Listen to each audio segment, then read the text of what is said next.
Rahayu, Rahayu, Rahayu. Ketemu lagi dengan saya, Teddy Wahyono, di channel tempat mengenal keris dan pusaka Nusantara lainnya dengan akal sehat dan hati terbuka. Nah, untuk kali ini saya akan membahas sebuah keris yang sangat unik dan langka ya, dan sangat kuno. Itu dari daerah luar Jawa. Diperkirakan dari daerah Palembang atau Jambi ya, dari gaya-gayanya ya. Dan bicara tentang keris dari daerah Palembang, itu orang sering mengkaitkannya dengan sebuah kerajaan kuno yang ada di Sumatera, yaitu kerajaan Sriwijaya. Nah, ini sebelum saya bahas tentang keris ini saya akan ulas sedikit tentang kerajaan Sriwijaya ya. Itu adalah sebuah kerajaan yang sangat besar yang ada di Nusantara ya. Itu dimulai sekitar abad ke-7 ya. Kalau dari prasasti Kota Kapur itu yang didirikan oleh Dapuntahiang. Itu adalah salah satu kerajaan maritim terbesar yang ada di Nusantara ya. Jadi saat itu memang budaya pelayaran atau menjelajah lautan itu sudah sangat maju ya untuk di Nusantara ini ya. Jadi salah satu kekuasaan Sriwijaya itu hingga sampai ke daerah Kamboja, daerah Thailand itu ya, dan sekitarnya situ ya.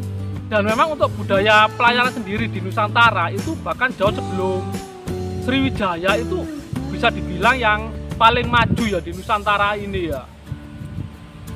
Mungkin teman-teman kalau belajar sejarah dulu mengira ya, jadi sejarah atau timbulnya peradaban, terutama agama-agama yang ada di Nusantara ini terjadi atau karena adanya jalur perdagangan yang menghubungkan India dan Cina ya.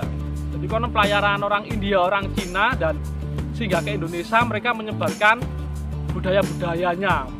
Padahal itu kebalik sebenarnya, justru pelaut-pelaut dari Indonesia lah, dari Nusantara ya saat itu ya, yang menghubungkan India dan Cina ya. Bisa kita belajar dulu kan, itu ada teori Brahmana yang menyebarkan agama ke Indonesia sini ya. Padahal memang kalau teman-teman tahu di sana itu mereka itu istilahnya tidak boleh ya berang lautan ya. Sama di Cina sendiri ya, mungkin di awal-awal untuk pelayarannya ya pasti sederhana ya, paling melintasi sungai atau di tepi-tepi pantai. Baru pelayaran yang besar itu di era dinasti Sung ya. Nah, sebelum itu Indonesia sudah sampai mana-mana ya. Salah satunya bahkan Pelaut Nusantara itu sudah sampai di daerah Afrika sana, di Madagaskar. Mungkin jejak-jejaknya bisa ditemukan kenapa kok banyak penduduk di sana itu yang istilahnya gen-gennya itu jadi sama seperti dari orang-orang di Nusantara sini ya. Terus di Sri Lanka sendiri pun ada lukisan kuno tentang kapal bercadik dan legenda suku Naga ya, yang memang itu 500 tahun sebelum Masehi ya perkiraan itu. Dan untuk kapal bercadik sendiri ya adanya saat itu di Nusantara sini gitu. Jadi justru kita ya yang menjelajah sampai mana-mana itu, termasuk pas jaya-jaya di era Sriwijaya ya, di era Sriwijaya. Nanti dilanjutkan ke era Singosari ya, dan Majapahit nanti itu budaya pelayaran. Nah, kembali lagi ke Sriwijaya ya. Jadi di sana budayanya sudah cukup tinggi ya. Dan bahkan ketika mereka di Jawa nanti berdampingan dengan dinasti Sanjaya pas di Jawa, Mataram kuno itu. Jadi kalau yang Sriwijaya kan Sailendra, kalau yang Hindu di Jawa itu Sanjaya itu berdampingan ya. Itu nanti meninggalkan kebudayaan yang cukup mega ya, Candi Borobudur yang bercorak Buddha dan Candi Prambanan yang bercorak Hindu ya. Dan itu di era awal, jadi memang sudah sangat maju. Nah, untuk tempat logam sendiri di Sriwijaya juga cukup maju ya. Nah, salah satunya tentu saja yang kalau kita menyebutkan keris ya. Dan ini bentuknya, ini memang diperkirakan dari daerah Palembang atau Jambi atau dari Sriwijaya, ada yang bilang ini milik salah seorang kolektor di pusaka yang sederhana ini ya. Kilas mirip kayak jalak ya, kayak jalak ya. Jadi itu ada odo-odo dan dia pakai songgokan dari polos itu. Tapi melengkungnya agak beda ya. Nah, untuk lebih detailnya ini mari kita simak sama-sama.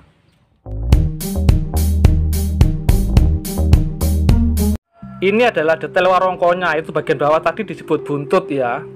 Nah, ini warongkonya iras ya, ini gaya Melayu orang nyebutnya. Jadi memang sering dipakai di keris-keris Melayu. Di sini yang cukup menarik adalah handle-nya ya. Nah, itu adalah handle Jawa Demam. Jadi itu bentuk manusia menunduk yang pakai udeng atau iket ya. Itu bersedekap itu. Itu biasa dipakai di daerah keris-keris Melayu ya, yang pakai keris Melayu kayak Jambi, terus Palembang, Malaysia, Brunei, Sarawak kayak gitu. Nah, ini dari gading ya, bahannya ya, gading tua, jadi warnanya sudah mulai agak coklat. Nah, ini adalah detail handle-nya. Ini cukup mahal juga kalau handle lama dari gading kayak gitu. Nah, ini bagian cor-coran. Nah, untuk keris kayak Melayu luar Jawa itu biasanya bagian gonjongnya cukup lebar ya, bagian belakang ya. Itu sebenarnya naik, tapi bukan nungkak kayak keris-keris yang di era Mataram. Nah, ini bagian bila untuk ricikannya tadi terlihat sangat detail ya, jadi ada odo-odo, lis gusen kayak gitu. Dan untuk kalau kita perhatikan materinya, ini terlihat seperti keleng ya. Nah, itu ujungnya kelihatan bahwa ini sudah pakai selorok baja, walaupun di tepinya itu nggak kelihatan ya. Jadi memang masih saton yang terlihat. Kalau di asa tipis biasanya akan terlihat selorok bajanya, karena tadi di ujungnya terlihat bagian selorok bajanya. Nah, ini sudah pakai lis gusen ya. Dan ini gandek polos. Kalau di sana seperti jenis jalak ya, itu ada sogokannya 2. Cuma ini lis gusen. Kalau nggak pakai lis gusen itu jalak sangu tumpeng. Kalau yang pakai lis gusen, kalau nggak salah ini masuk mangkurat ya. Mangkurat itu ada 2, yang lo 3 sama yang lurus. Yang lurus agak mirip seperti ini ya. Jadi untuk rancang bangunnya yang diperkirakan dari Palembang atau dari Sriwijaya ini memang cukup bagus ya. Karena memang kalau kita tahu di era Sriwijaya, apalagi yang di Mataram kuno ya, itu peninggalannya seperti Candi Borobudur maupun Prambanan itu sangat detail. Makanya untuk keris-kerisnya sendiri pun memang harusnya sudah sangat detail untuk rancang bangun, sudah sangat bagus seperti ini ya. Cuma ini memang untuk pamornya belum bagus ya, jadi belum istilah pakai pamor. Itu masih mungkin di era-era berikutnya. Jadi ini masih cenderung keleng orang nyebutnya, tapi sebenarnya wulung ya. Kalau tadi di ujungnya kita lihat ada selorok bajanya ya, jadi materinya sudah lebih dari 1. Nah, itu ya, jadi itu sudah pakai selorok baja ya, itu ya bagian tengahnya itu baja. Nah, jadi walaupun ini kuno dan sepuh, ini kondisinya masih relatif sangat utuh ya, dan mungkin jarang ya menemukan artefak yang utuh seperti ini ya. Jadi sebenarnya sama juga yang artefak yang ditemukan di stupa Candi Borobudur ya, yang putut sajen itu juga relatif masih utuh ya, bentuknya masih terlihat jelas. Nah, ini bagian sor-sorannya. Jadi memang termasuk bagus ya rancang bangun ya, ini bentuk keseluruhan. Mungkin itu saja, semoga bermanfaat dan jangan lupa like dan subscribe-nya.